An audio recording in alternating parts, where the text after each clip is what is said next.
I want to start with this Boston and Dallas series. Boston wins in 5.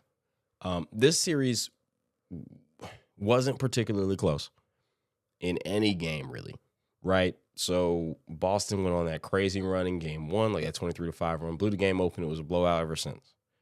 Game 2, Dallas came out with a lot of energy in the game, and that one was probably the closest game overall as a whole. Boston did get up like 8 points or something at one point and was down 11 again at one point.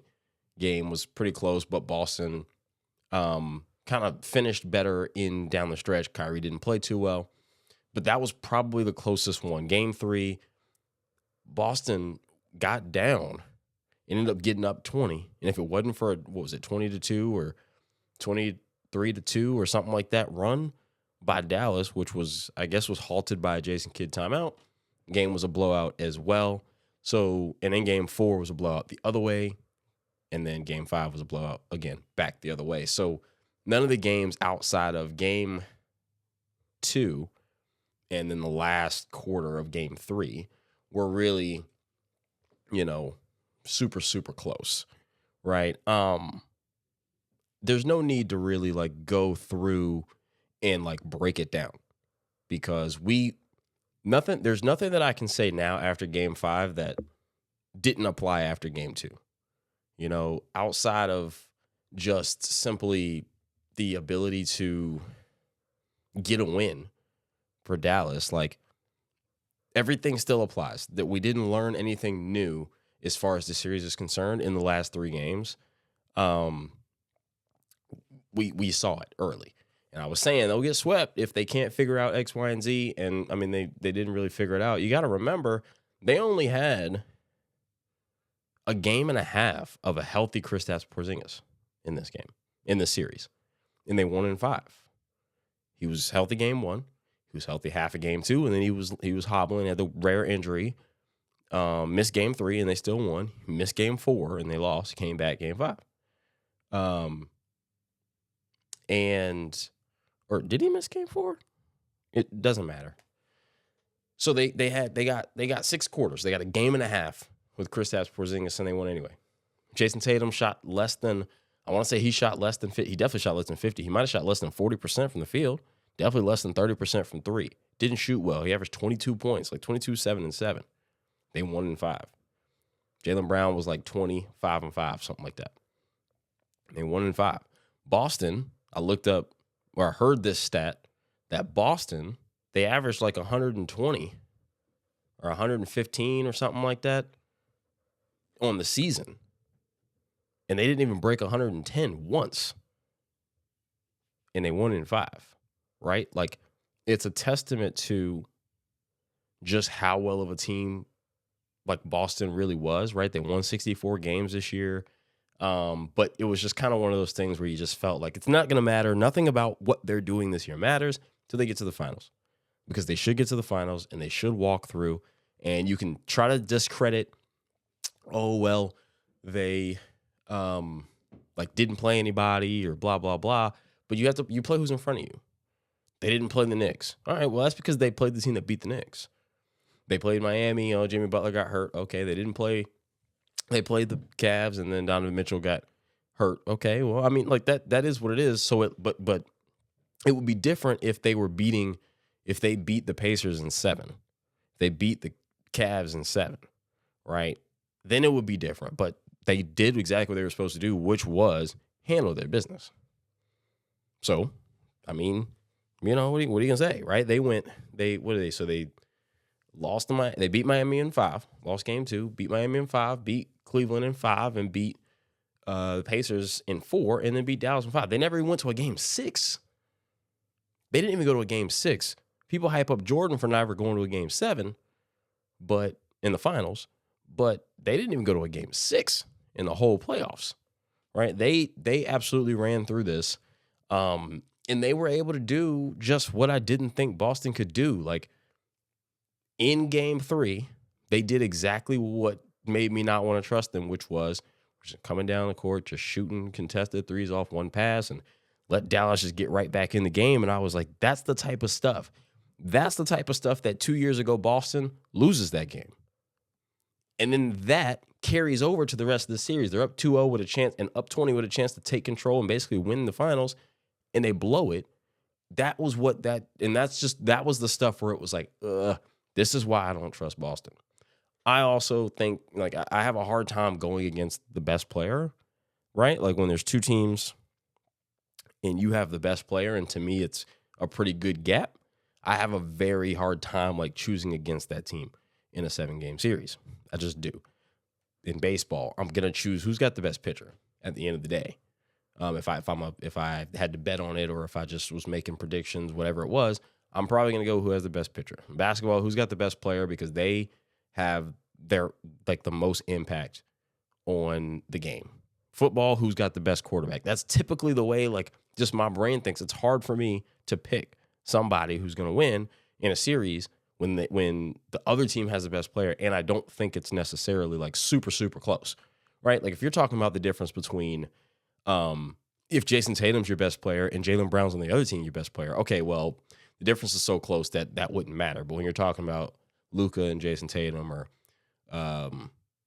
or Steph and Tatum from a couple years ago, or Jokic and Jimmy Butler, who Jimmy is good and he's great, but I'm always going to take the best player. That's kind of my point. So Boston was able to do what I didn't think they could do. I said I didn't trust them. They kind of showed us why in that fourth quarter of Game 3. Why? But they really only played 5 bad quarters this whole series, and that was the fourth quarter of Game 3, and then Game 4 where they got blown out. But that was it. That was it. And quite frankly, even when the games were close in Game 2, it just didn't feel. You never really felt like Boston was going to lose. It just felt like they were getting good shots, while Dallas was just making shots, right? And that just comes down to being a better team. So I want to get into kind of the big picture stuff. Let's talk about the big picture with Boston first, since they won. And congratulations to Boston. Congratulations to Jaylen Brown winning Finals MVP. Congratulations to just them being able to get over it. All the talks about should they split the duo up if they can't win and blah, blah, blah. And they won the damn thing. Congratulations to Boston. Let me make sure. I just need to make sure that I do get that out. Because I'll mess around and ramble and forget to do that. So, big picture for Boston. 1, Boston showed the league. So if you go look at the most recent champions, we'll just go over the last 20 years. The most recent champions, everybody who's won before this point. Last year, the Denver Nuggets, best player Nikola Jokic. 2 years ago, the Warriors with Steph. 3 years ago, the Bucks with Giannis. 4 years ago, the Lakers with LeBron. 5 years ago, Raptors with Kawhi. 6 and 7 years ago, Warriors with Steph and Durant. 8 years ago, LeBron. 9 years ago, Steph.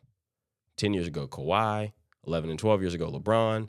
Dirk in 2011. Kobe twice in 2010 and 2009. Paul Pierce and KG in 2008. Tim Duncan and Manu Ginobili and Tony Parker in 2007. Dwayne Wade in 2006. Tim Duncan 2005. And then Chauncey Billups in 2004. In the last 20 years, everybody I name when I'm talking about those best players, these are like perennial either top 15 guys or on their way, right? Steph's a top 15 guy. Durant's right at that top 15 guy. But even with that, they still had Steph. LeBron, obviously. Tim Duncan, obviously. Dirk, he's on that cusp. And then you got Jokic and Giannis who are on their way. And Kawhi, he can't stay healthy, so that's why he probably doesn't finish as a top 10, as a top 15 guy. But we are lying to ourselves if we wouldn't say that if he stayed healthy, if he could stay healthy for real playoff runs and real seasons, he'd definitely finish a top 15 guy. He's probably he's probably a top 5 playoff guy just already as it is. But so a lot of times you got to have one of them generational guys if you're going to win. That's just which is again why I struggle not choosing the best player, because at the end of the day, that usually prevails in basketball because it's 5-on-5. And Boston just showed you don't have to do that. The last team to show that was Detroit in 2004. They got a lot of similarities because I think I heard somewhere Detroit had also been the 6 out of 8 conference finals, but theirs was like backwards. They won at the beginning of it. like the Billups and Rasheed Wallace and Ben Wallace Pistons, while Boston's winning, obviously, at the end of it. But that kind of opens up the door for a lot of these teams who feel like they're close, that they're knocking on the door. Because if you are, let's say you're like painfully above average, so you're always a 4 or 5 seed, so you're not drafting super high in the draft, but you're also not really contending, losing in the first or second round every year, it starts to make you be like, oh, we're just stuck in this rut because we're struggling to get better, but we're not bad enough to go get the Wembies or the LeBrons of the world, right? These generational talents, these Tatums, these Zions. We're not good enough to get these, or we're not bad enough to get these guys, but we're not good enough to actually do it with what we got. You start to feel like, okay, well, we're not going to win. And Boston has now shown you that you don't have to have those. I mean, don't get me wrong. Tatum is a top 10 player, in my opinion. Tatum is top 10. So you do still need somebody who is like that, but you don't have to get somebody who is like, you don't have to get a LeBron, Steph, KD caliber guy. You don't have to. It helps, right? But you don't have to. You can emphasize team building. You can emphasize the right coach, the right players, the right culture. Brad Stevens, he said, hey, we're not doing that run it back stuff no more. Marcus Smart, shipped him out of here. Let's go bring in Derek White. All right, let's follow that up. Let's bring in the next year. Let's bring in Drew Holiday. Let's get Kristaps. Let's get aggressive. Brad Stevens told you what he thought about the Jaylen Brown, Jason Tatum duo. The way we were all like, can they win? Blah, blah, blah. Brad Stevens saw and said, nope. In order for them two to win, they need more. We basically need 6 starters. Right? Let's go get Al Horford back. He left Boston for Philly, signed that deal, ended up back in Boston in 2 years. Let's bring Al Horford back. Right? None of this run it back mindset. Let's go. And so, when you're a team like the Lakers, and you decided, let's run it back, and you decided, let's hold serve at the trade deadline because you thought you were close, you end up losing in the first round, while the teams that got aggressive, it's funny how the two teams that got aggressive, Dallas and Boston, ended up in the finals. That's crazy. So as we shift to Dallas, my biggest thing with them is I'm not quite sure if Dallas is as close as they might think they are. Think about 2 years ago, the New York Giants, who made the made the playoffs. They beat Minnesota in that first round. They paid Daniel Jones all that money. And then the next year was a train wreck, right? But because they had a great year, they thought that they were a lot closer than they were. Of course, these are 2 LeBron teams. Take the 2007 Cavs, the Cavs that got swept in the finals by the Spurs. Great postseason run, great season. They won 50 games. But then they got to the finals, and they got swept. And if you're kind of delusional, you're like, oh, well, we made the finals. So, like, we're clearly right. We're clearly right there. But it's like, no, there's levels to this. Take last season's Lakers, not this past season, but the last year. They lose in the Western Conference Finals to the eventual champions. And even though they get swept, all the games are close and down to the wire in the last 4 or 5 minutes. So they're thinking, oh, we're right there, but you're really not. Because even though Denver won the finals, and I think they won it in 5, you still got swept. You didn't get a win. Phoenix got 2. Minnesota beat them. You're the one that got swept. So you're not really that close. And if you think you're that close and you're like, all right, well, we should be pretty close. We'll re-sign Austin Reeves and D'Angelo Russell and Rui, who we acquired and did pretty well for us, and Vanderbilt, and we'll just try to basically, we got rid of Russ, and we'll try to run this back.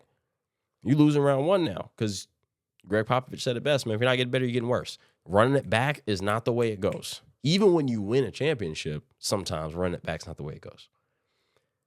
So I don't think Dallas is necessarily as close as they think they are. I think that they benefited from some favorable matchups. I think that the Clippers are not equipped to beat anybody solely because they can't stay healthy. That's just what that is. And then they got some real bad luck when Russ broke his hand, and obviously the Kawhi stuff. Like they just, I don't know what they're supposed to do because they just cannot catch a break. But you got the Clippers. Followed that up with the young Oklahoma City Thunder. Followed that up with Minnesota, who had just emptied the tank to beat Denver, right? And I'm not saying that like you didn't play good teams, right? I'm not saying you didn't beat good teams. I'm just saying that Denver ran into a team that is constructed to beat them after having to play LeBron and Anthony Davis. And even though they won in 5, that was a hard 5. Dallas got to play the least experienced team in the playoffs not on both sides, but in the West, in Oklahoma City. And, kind of just the way Dallas's roster is built, the PJ Washingtons, like just nobody's able to defend with versatility the way that Boston is. So everyone's kind of able to get off in ways like Minnesota. We talked about this after some of the other games. Like nobody has 5 defenders. Minnesota's got 2. Oklahoma City's got a couple, right? Clippers got a few. Nobody's got 5. And Dallas doesn't play the style of basketball. When you play pick and roll, primary pick and roll, when you only have 2 defenders to worry about, it's a lot easier to play pick and roll than when you got 5. So I think that they did get some favorable matchups. I think that Denver would have been a tough matchup for them, but I think it would have been an exciting series just because of the fact that like Denver would have had a problem stopping Kyrie and Luka as well. But anyway, I'm rambling. So I think they got some favorable matchups, and that's okay. You play who's in front of you, and they won, and they got to the finals. So it's still credit to them, but I do think that a lot of us feel that this is a wasted year for Denver. And I've talked about this on this podcast before. Wasting years, man. Milwaukee's got to feel like this is a wasted year. Miami has to feel like this is a wasted year. Denver has to feel like this is a wasted year. Minnesota's feeling like, okay, we're on the up and up. Memphis has to feel like this is a wasted year. The Lakers need to feel like this is a wasted year. You don't want to waste years because you got these situations where now your players are got under contract. You got to pay guys. You got to let guys walk. Your superstar might be disgruntled. Maybe you have to put them on the trade block. Like, that's why you don't want to waste years. And if you're Denver, you're thinking, man, Game 7 at home, we were up 20. Game 7 at home, we were up 20. You're probably feeling like we would have beat Dallas. That's what you're thinking. That's what you're feeling if you're the Denver Nuggets. That's what you're feeling if you're a Denver fan, right? And honestly, it's funny because that's probably exactly what Boston felt last year when Miami was the one that got their asses beat by Denver in the finals. And Boston was like, we let them get up 3-0 on us, and we came back to tie at 3-3, but didn't finish the job. Like, so it's kind of funny how that works because those two are yet to meet each other in the finals, but those two literally have the same story arcs just in different years. So, yeah, I'm not sure if Dallas is that close. I think Dallas has a lot of – it's fine. Jason Temp with Hoops Tonight, he said this really, really what I thought was a really profound statement. He said that Dallas has Luka Doncic, who is a playmaker, and then they have a bunch of play finishers, guys who catch alley-oops, guys who catch and shoot and make threes. But they don't, and then they have Luka and Kyrie, who are playmakers and can make plays off the ball and do yada, yada, yada. But just 2 playmakers and a bunch of play finishers isn't enough. It's not enough. It's not going to get it done. And I love that. So I don't think they're necessarily that close. Also, big picture with Dallas, you got real Kyrie questions, man. You have real Kyrie questions, and I hate even like talking like this because it makes it kind of seem like I'm not giving him his credit for how well he did play in these playoffs and his credit for his growth. But you got to ask yourselves, okay, was this just a bad series? Or was this kind of conducive to the reason why the only person he's ever won with is arguably the greatest player of all time in LeBron? because when you're a small guard, when he's cooking, it's art. It's artistry. It's beautiful when he's cooking. When he's not going to give you a ton on defense. He's a smaller guard, so he's just limited. Not that he doesn't try to play defense, nothing like that. I don't want no smoke. I'm not coming for him like that. But he is a smaller guard. It is difficult. You're at a disadvantage, and if you're not scoring, then it's like, okay, well, what are you doing? The difference between a Kyrie Irving and a Paul George, who I've always said Paul George is Kyrie Irving if Kyrie was 6'9". The difference between them is if Paul George isn't scoring, Paul George is a willing, capable, and more than just capable, a great defender. So there are still plenty of things he could do on the court that go beyond just scoring. And so you have to look at that. Like, I think that Luka likes playing with Kyrie. I think Kyrie likes playing with Luka. I do think that they genuinely like each other. And I also think that Luka kind of needs somebody in the mental mindset from a maturity standpoint of a Kyrie. Like, I think that that's beneficial for him. But you have to ask yourself the question of, is this a sign of like kind of what we're going to be dealing with for the next 3 years with Kyrie? Because it's just like, it's going to look great. It's going to feel and look great when it looks great. It's great for the regular season in that fast-paced marathon. But when it gets time when we get down to brass tacks, can we really win with that? That's a question they got to ask themselves as they move forward. And then Luka, man, who's going to be the one to tell him? Who's going to be the one to force him to be accountable?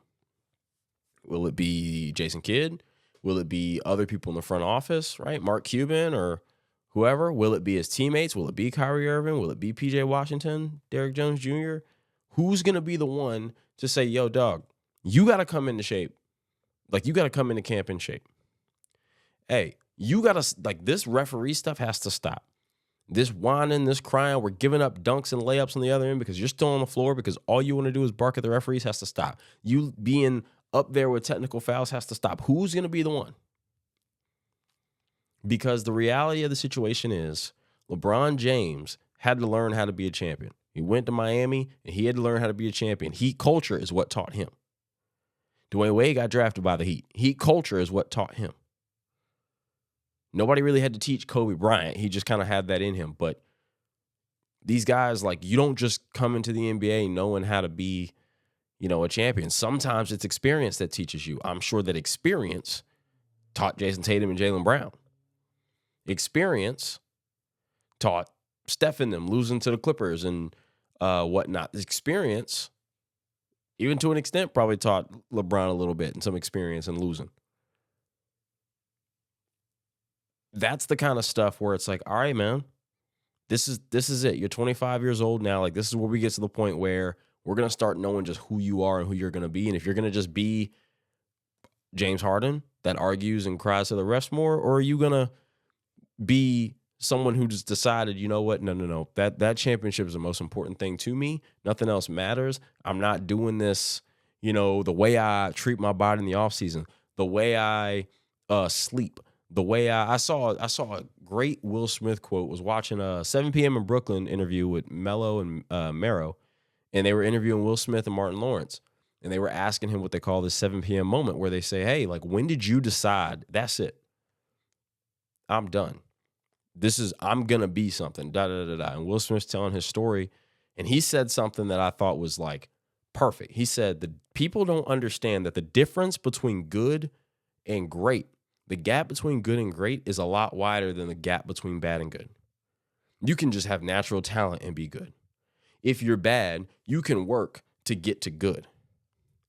But going from good to great, the difference between good and great, you might have to change who you hang out with. You might have to change the way you eat. You might have to change the way you sleep. You might have to change, you're going to have to change your workout habits. You have to go from just be willing to do the work to you have to become obsessive. That is what made Kobe who Kobe was. That's what makes LeBron who LeBron is. Like, he's obsessive over taking care of his body. That's why he's never hurt. That's why he's never, like, seriously hurt. He's old. He's getting old. But that's where that comes from. It's an obsession. And it takes a lot more to go from good or even really good to great. And people don't realize that. So who's going to be the one? Because Luka, you can just stay and be a really good player forever. You can James Harden, or you can be great. But if you're going to be great, things have to change. And that's a question that Luka's got to figure out if that's what he wants. And the Mavericks have to figure out who's going to be the one to tell him, because someone's got to, if we actually think we're going to have a chance to do this, because it's a copycat league. The big picture in this league here, it's copycat. Who thinks that they're actually close? Who honestly looks at Boston in the East and says, "Oh, we're right there. We should be beating that team. If we got to see them, we'd have beat them." I know the Knicks don't think that. Maybe Philadelphia thinks that. Maybe Boston. Maybe Milwaukee says, "Well, we didn't, even really." I mean, this was just a jacked up season from the jump, right? But Milwaukee chose to go get Dame, traded Drew, and Milwaukee going and getting Dame might have won Boston the championship. It's crazy to think about. But, look for some big swings. Like I said, it's a copycat league, and you watch what Boston and Dallas did in the offseason. So think about all the teams. I wrote them down. Think about a lot of these teams who feel like they're right there. The Oklahoma City Thunder feel like they're right there, a piece away. They feel like they're a trade away. The Clippers always feel like they're right there. The Mavericks feel like they're right there. The Pacers feel like, oh man, one real good, whatever, we made it to the conference finals. The Kings feel like they're right there. The Timberwolves feel like they're right there. The Lakers feel like they're right there. The Knicks feel like they're right there. The Philadelphia 76ers feel like they're right there. The Cleveland Cavaliers probably feel like they're right there. And the Golden State Warriors probably feel like, hey, we're still us. Whether that's delusional or not is another story, but they feel like they're there. You hear a lot of names like Paul George, a lot. You hear Donovan Mitchell, a lot, right? But if you're the Kings and you say, okay, I don't have one of them guys in Fox and Sabonis, but I do love my coach and Mike Brown, and I do think we play the right way, can coach the right way, and so maybe we get gap fillers. We don't get somebody who we try to raise our ceiling. Maybe we just get gap fillers to help us fill in where we're struggling. It all comes down to the hard truth. Which teams, which front offices are willing to have and tell the hard truths? Have those conversations and say, hey, our guy who we're putting this all this effort into, he's not going to get it done. But that's okay. We don't need him to get it done alone. Look what Boston just did. Let's build that way. Let's make sure we have the right coach. All of this, of course, is easier said than done, which is why it's a credit to Brad Stevens as well. But all right, if I'm Miami probably thinks they're right there. That's another one. All right, if I'm Miami, okay, this Bam and Jimmy thing is not working. Where do we fill in the gaps? We haven't had a point guard in God knows how long. And Tyler Hero is not going to do that. We missed out on Dame. We missed out on Drew. Right? Whoever that is, I don't know who that is. If you're Minnesota, do you go and say, okay, it's Cat or Rudy, but we don't need both because we got other gaps we need to fill. Which one do we go with? Or if you're Golden State, all right, looks like they're probably going to lose Clay. We go get Paul George or try to get Paul George? Because what Golden State did in 2016 after losing to LeBron was they filled in the gaps. And that was a pretty big peg they put into minimal gaps in Kevin Durant, right? You're Dallas. It's just you're the Lakers. But point being, sometimes incremental moves are okay, and sometimes big splashes are okay, but the Lakers, no, you don't need to necessarily go, give up the house for Kyrie Irving. Maybe you just figure out where you actually are flawed and you just go get good, really good players to go fill in the gaps. But it comes down to just being able to look at your team, look at your coach, look at your staff, look at the way you play, look at your culture, and just tell the truth. Have a hard conversation about we are not as close as we think we are. Because if you're in the East right now, and outside of maybe, I guess the only team that I would probably say could be like, we think that we're better than we ended up and da-da-da, would be Philly because of all the injuries throughout the season and at the end when they fell down the rankings. But even Philly would probably say, hey, if we can get Paul George, we want to go get him. It's all about the hard truths.